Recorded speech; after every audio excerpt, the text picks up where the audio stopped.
Okay, we are now viewing Mariam Zachary's 25-yard breaststroke from the underwater camera view.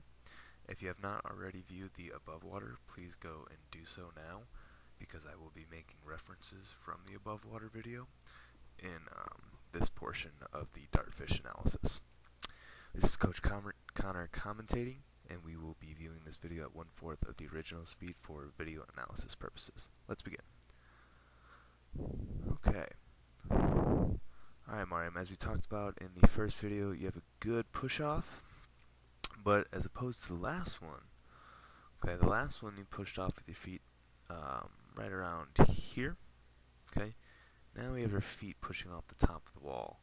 And if you'll notice, the arms are still aiming in the direction of as if we pushed off from the center of the wall, just beneath the surface, as opposed to up here where the feet are.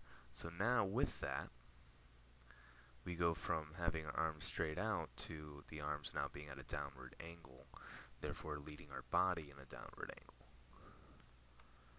Okay, the reason why we don't want to do that is because then our body position is out of line when we go to begin our pull-out. As you can see here, begin our pull-out in a awkward body position, and now our legs are beginning to come down, and we sort of have this arch in our body.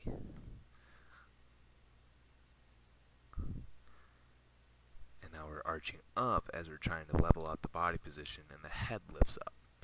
Okay, that's a big thing. That's a big no-no. We don't want to lift our head up in order to compensate for the body position being out of line. Okay, and that's all too common. So we want to make sure we keep the head down and really utilize the pull-out to get us in that correct body position. Okay, so again, same thing as we did on the above water video. We swept out with the arms rather than down and through down to the hips. Okay, I'm doing a lot of unnecessary movements, and now because our body position, because we left with the arms and the hands, or the hands and the feet at different points, okay, off the wall, it led all the way to the body position being at a downward angle as we come up to the surface, whereas you were more here in the above water video. So just keep that in mind. Make sure the feet, okay, if the feet leave from here, the hands leave from here as well. Okay, if the feet leave from here, the hands want to leave from above the water, or more near the surface as well. Okay. Now generally, if we did that, you are correct that we'd be at the surface right away, so that's why we want our feet to leave at least right here. We want to be at least a little bit underwater with the feet and the center of the wall in order to leave in that proper body position, because otherwise we end up doing this, where our feet are down towards the bottom and our head is towards the ceiling. Okay. Now what helps you recover from that is that you do have a well-timed breaststroke, and you're able to get in that body position a little bit easier. But because we had to fight through all of that to get to this body position now, we have now slowed ourselves down more than what we should have.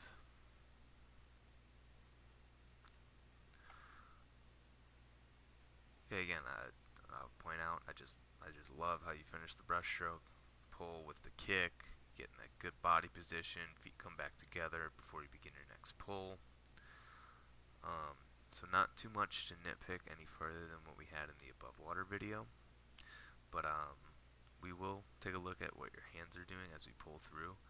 I know it's tough to see. Oh, let me rewind a little bit. But I want you to take a look at your hands, okay?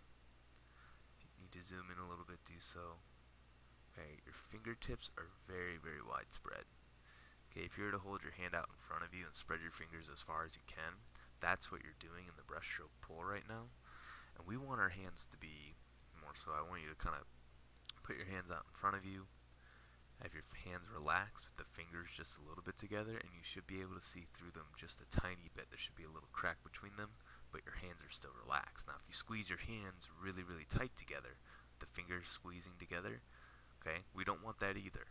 Okay, so we don't want them really, really wide. We don't want them super, super tight.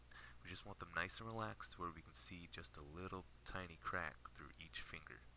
Okay, that's the kind of that's the hand positioning. Okay, the hand configuration that we want as we're pulling through, because we're still letting getting the hands through the water quickly, but we're still grabbing a lot of water as well when we pull through. So just keep that in mind when you're doing the pull. Not only do we want the hands to sweep in towards the chest, okay, with the elbows coming out, but we want to make sure those fingers are nice and relaxed, but still able to pull water. Okay, it's just gonna help maintain energy. Okay, and have a more relaxed feeling on the brushstroke as opposed to how it might feel right now with the hands being so widespread. Now there was a good pull. Let's go back here, right here. This is the kind of pull we want to look for. Okay, the hands still spread wide, a little bit wide outside the wide position. But as we begin to pull through in towards the chest, you can see here we're a little bit beneath the belly button, but we finish in right along underneath the chest line. So if we can get that to where our hands, okay, right here begin to sweep in towards the chest, okay, that's going to stem from beginning that pull sooner, okay, so not coming out as wide on the pull. So if we don't come out as wide on the pull, we're going to be able to sweep those hands up to that chest a lot sooner rather than kind of doing what you're doing right now, which is where we're kind of scooping the water as opposed to pressing through the water. We don't want to scoop, we want to press and drive through the water. Okay? So, above all, very good job on this dartfish portion, or the breaststroke portion of the dartfish video analysis. I hope that you continue to do this so that I can continue to learn about your strokes and your swimming as well, because I know it's taught me a lot about what we can continue to work on and what we're doing really well. So if you have any questions for me, please let me know, and I will be happy to answer them. And I will see you at the next practice. All right, thank you.